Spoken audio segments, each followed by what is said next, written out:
Hello, I'm Dick Foth, and welcome to Known, Stories to Make Sense of It All.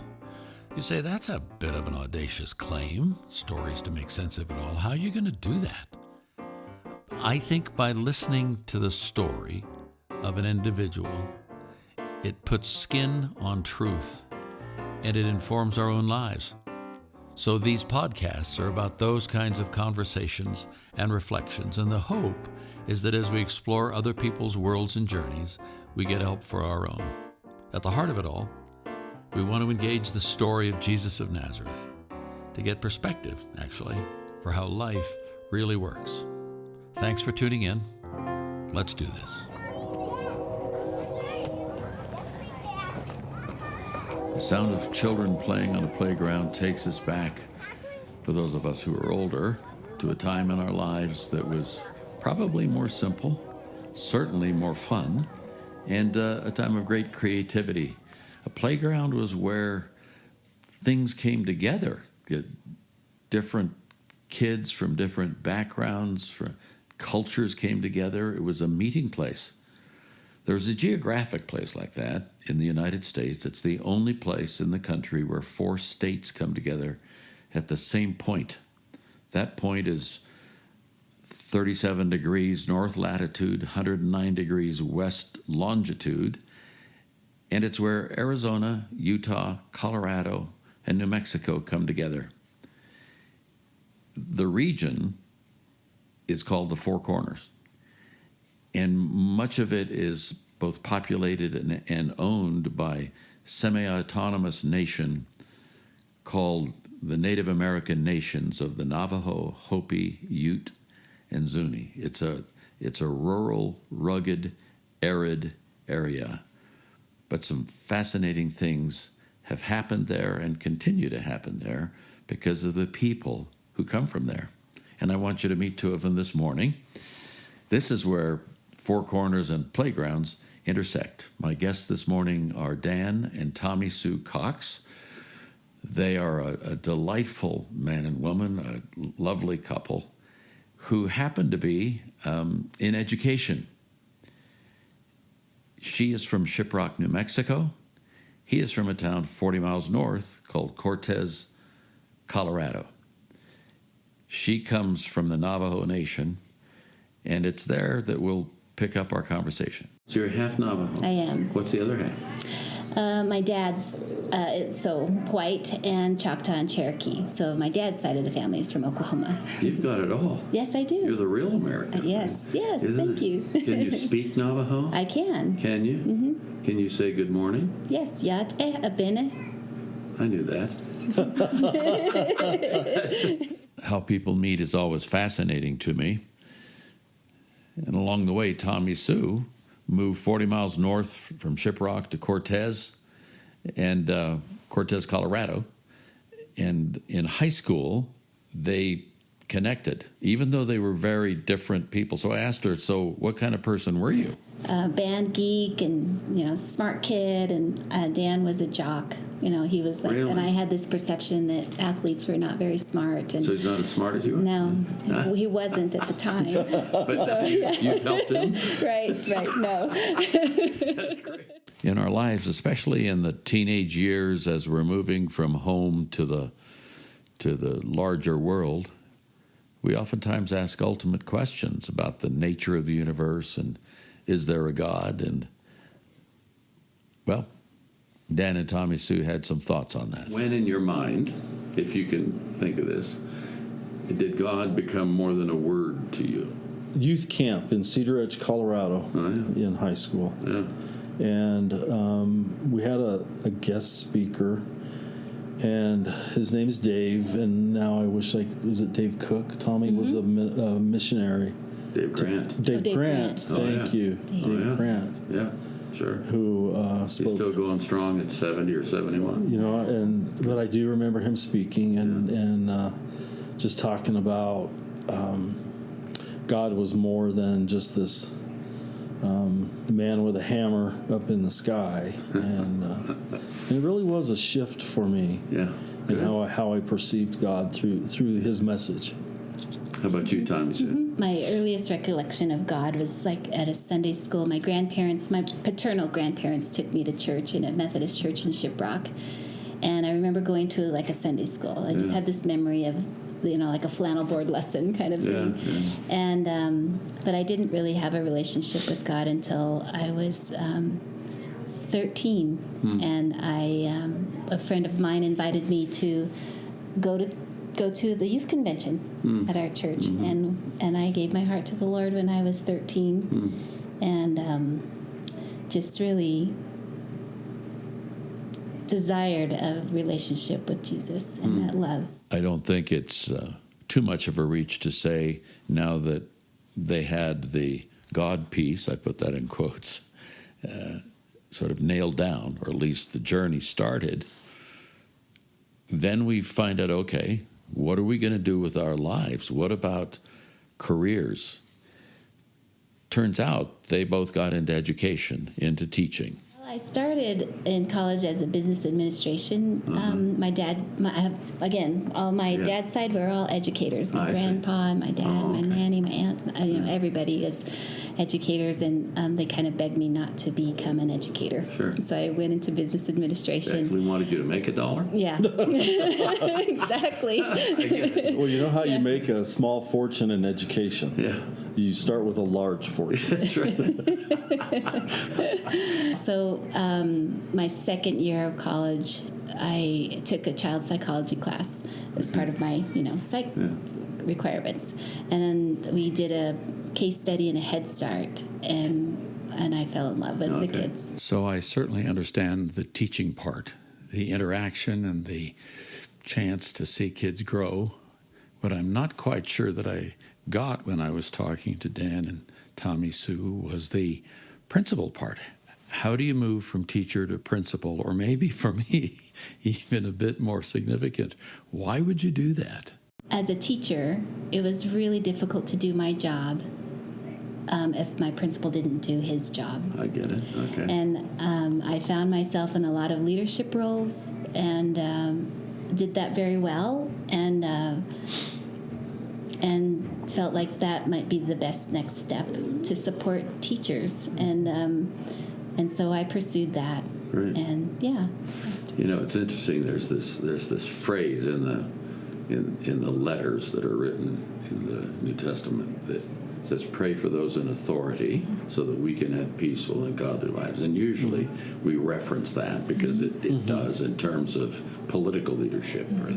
But that's true in any capacity. If the leader doesn't do his or her job, then the effects are felt downstream, aren't they? Right. That's just how it is. Right. So you became a principal that way. How about you? Very similar. Yeah. Had the opportunity through a course of events to assume different kinds of leadership roles as a teacher within a school building, and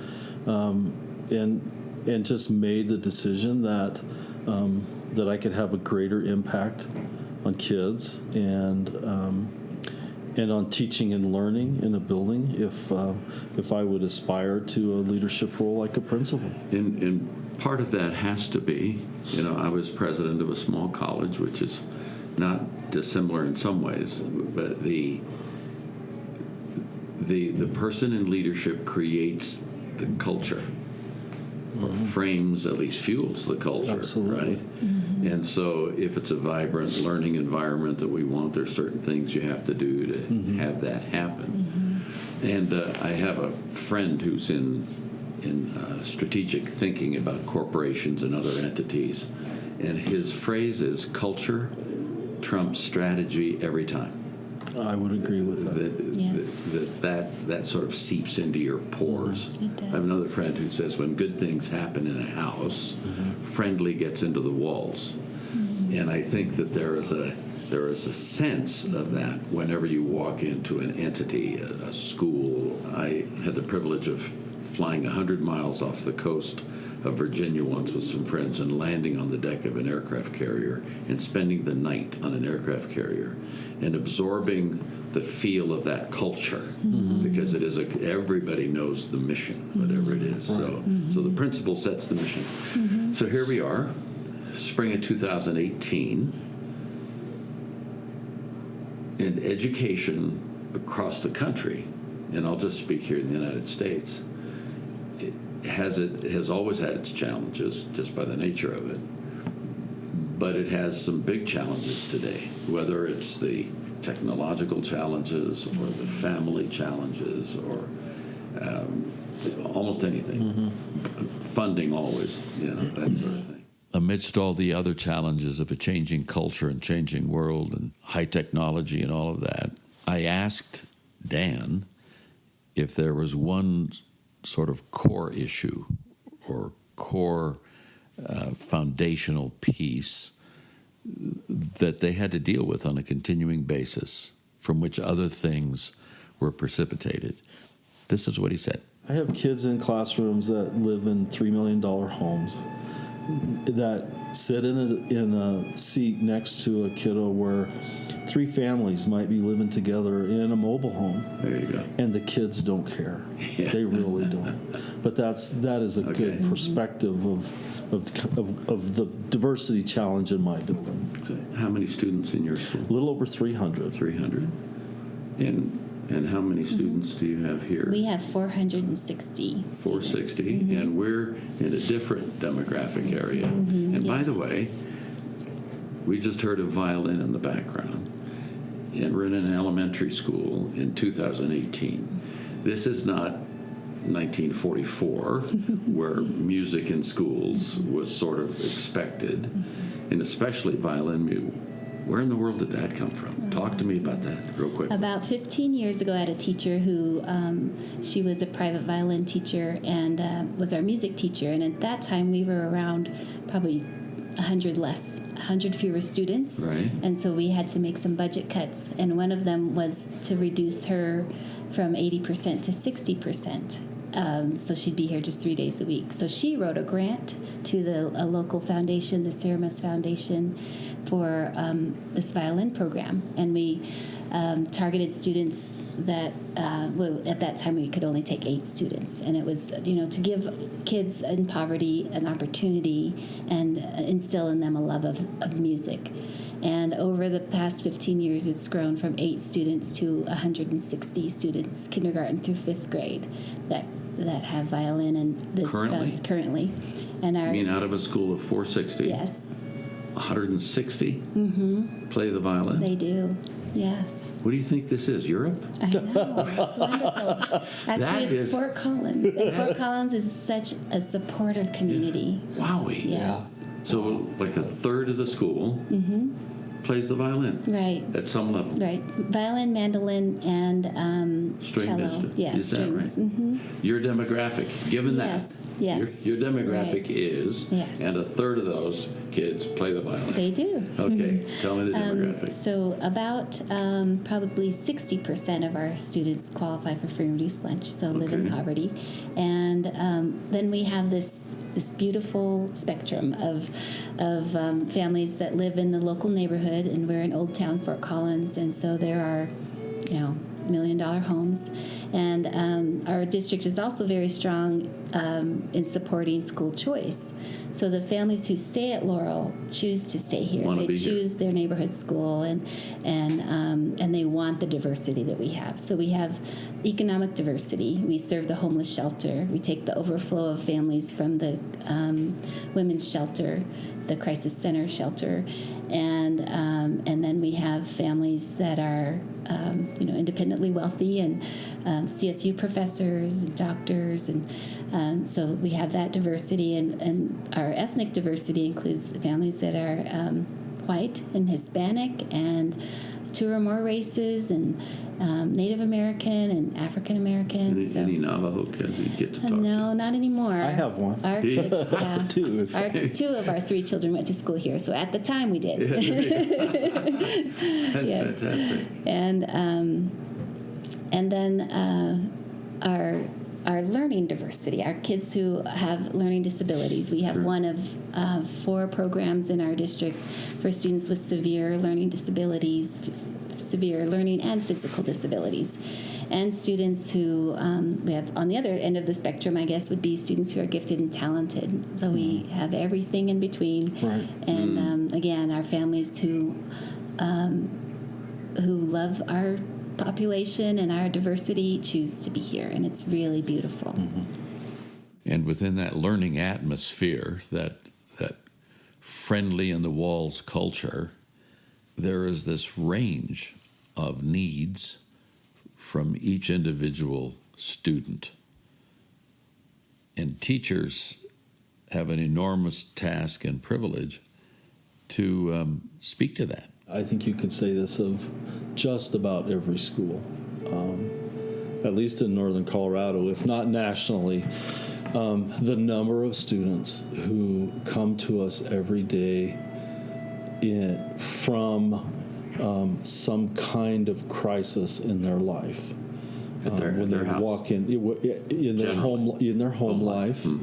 They walk in with very specific or explicit social emotional learning needs, and the challenge is how can we effectively meet those needs for kids while at the same time providing a really rigorous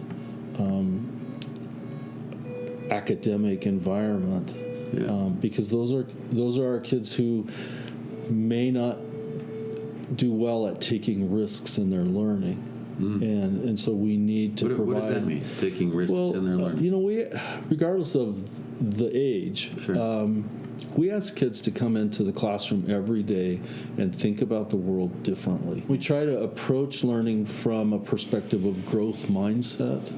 In my building, I'll ask kids, what word do we believe in?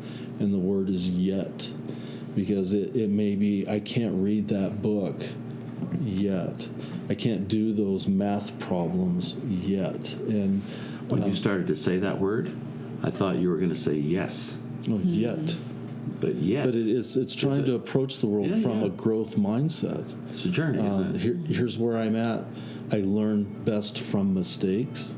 And that's why I say taking risk in your learning requires you to accept the challenge of making mistakes. And our students who come to us from crisis, they need that safe place with loving, caring adults around them and peers that accept them for who they are. Right. And in only building that kind of environment where our students feel safe, can they then take the risks in their learning? It's interesting that you use the word feel, say, because advancement or whatever it is doesn't just come from motivational speeches, does it? It has to do with the friendly that gets in the walls. I agree with you, 100%. that there's a space that one knows, but because they feel it when they walk in. Atmospherics or atmosphere of a place or a room or a family. I don't know about us humans, but we tend to be able to have we have these sensors that pick that up. Back in the 50s when I was in elementary school, or late 40s, there were three entities that sort of meshed to create, in some ways, create who somebody was, at least educationally. One was the school. One was usually some kind of religious institution. Not everybody would have that, but a lot of people did.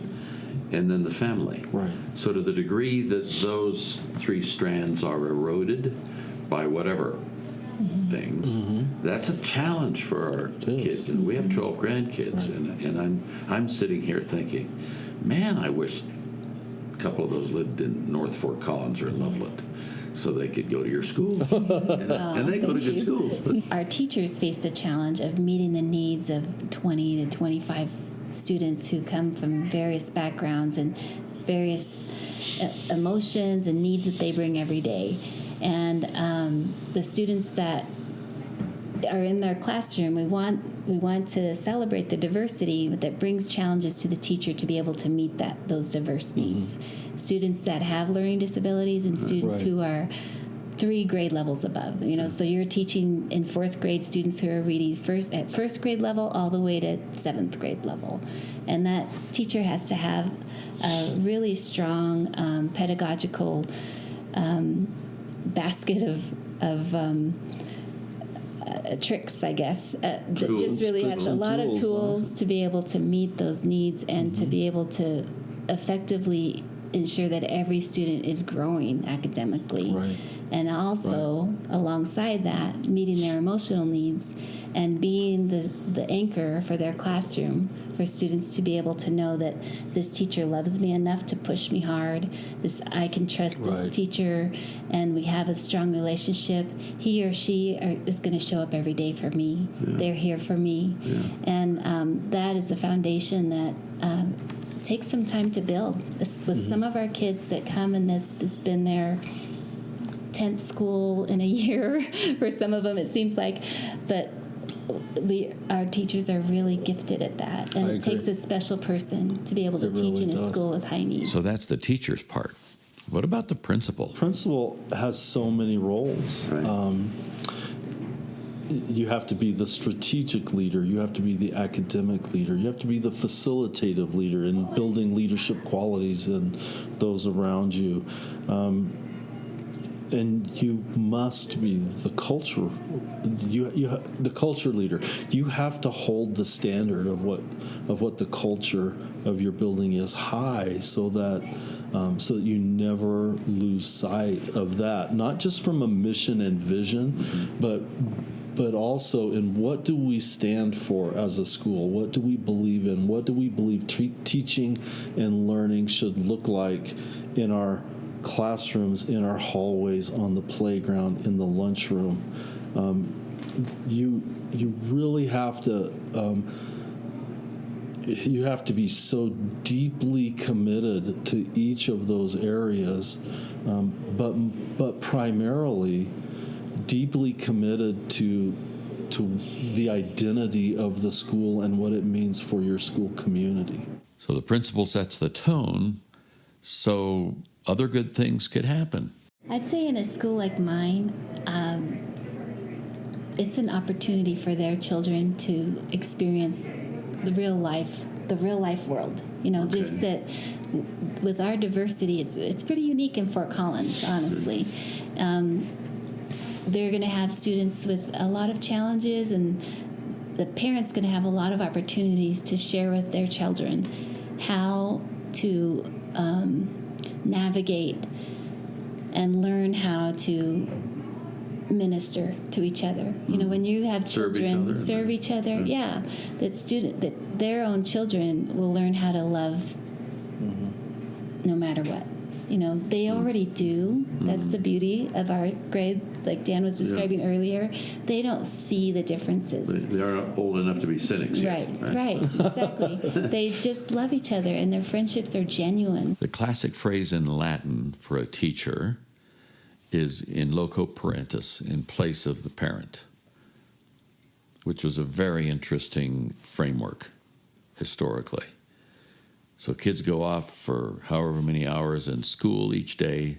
They come home, and what is it that we as parents can do to build on that experience, or to nurture it, or to blend with it? I believe it's important to engage in a conversation. I don't think it's enough to say, how was school today? Yeah, doesn't get there, does it? No, because there's just so many distractions. The kiddos walk in, there's YouTube, whatever. Yeah. How was school today? Fine. Yeah. Or not so good. And you have to ask these probing questions, but really engaging your child in a conversation. And some of the most powerful ones are, did you play with someone new on the playground today? Who did you talk to in the lunchroom? Who did you sit by? Tell me about that kiddo, but or even tell me two really neat things about that, because a couple things happened. It helps to engage kids in what their day was like in a positive way, to remind them that our goal is to find positive things in the people around us. It's much more engaging. You don't get the nothing answer. But I also think it helps to build that principle of empathy, and how can we look at the world through someone else's eyes? So you're saying empathy is created when you have the conversation around the dinner table? For our young learners, yes. Wow. I at least I believe it is. No, And I think it's an important. I think, in many ways, Tommy's talking about the richness of the experience of diversity and academic rigor and doing your best and approaching life, from a perspective of how am I going to be better today than I was yesterday. Right. But I think it's really important to have that foundational principle of empathy, because it is not just about me. But let's see if we can look at the world through the lens of those around us. Well, just from these few minutes of conversation, it's pretty clear that being a teacher or a principal, an administrator in a school of any kind is not for the faint of heart. To what degree is that a calling? Not just a job, but a calling. When we first got married, we went to Southwestern in Waxahachie with full intention of becoming missionaries. Missionaries? Yeah, we had this idea, that we were called to a foreign country to do something really spectacular. To be honest with you, that year was personally one of the most miserable times in my life. Yeah. Didn't feel like I fit in. It's just, it just didn't align with where I felt like God was taking me. Went back to school at Evangel, degrees in biology and chemistry, and kind of had this idea that I was going to go to medical school. And I remember being counseled by Dr. Collins and Dr. Davidson, two very stalwart men of God who were in the science department at Evangel. And I remember telling them, I want to become a teacher. And Dr. Collins said, well, I wondered when you were going to figure it out.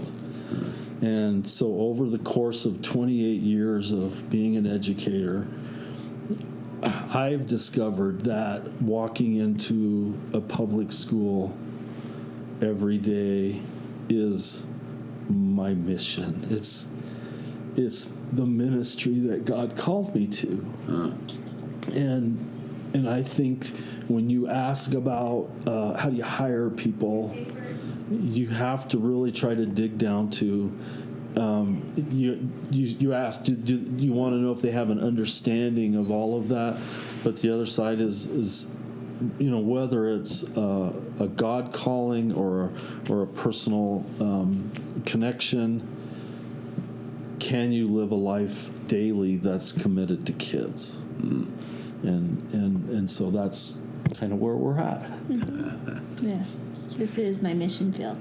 To the degree that we feel loving children and helping them grow and learn and be productive people in society is our mission, to that degree, we always ask for help from others, from teachers, and from God.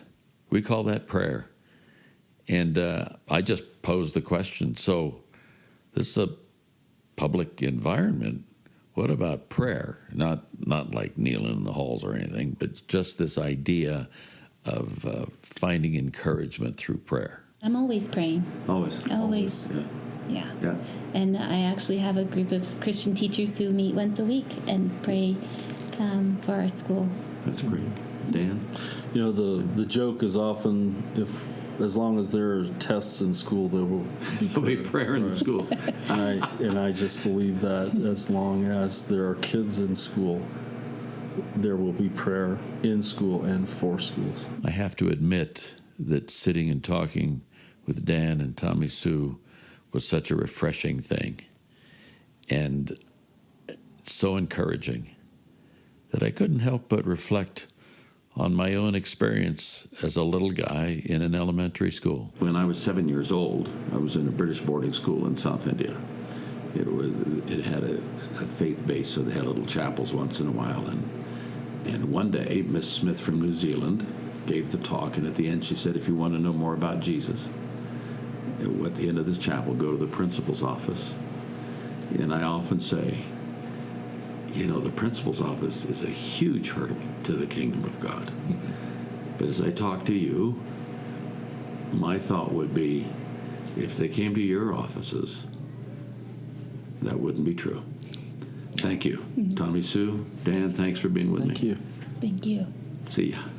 There was a song when I was growing up, a little ditty that went, school days, good old golden rule days. What's the golden rule? Do unto others as you want them to do to you. As we come to the end of this school year, 2018, I think that's a great place to stop the program and start doing that. God bless you.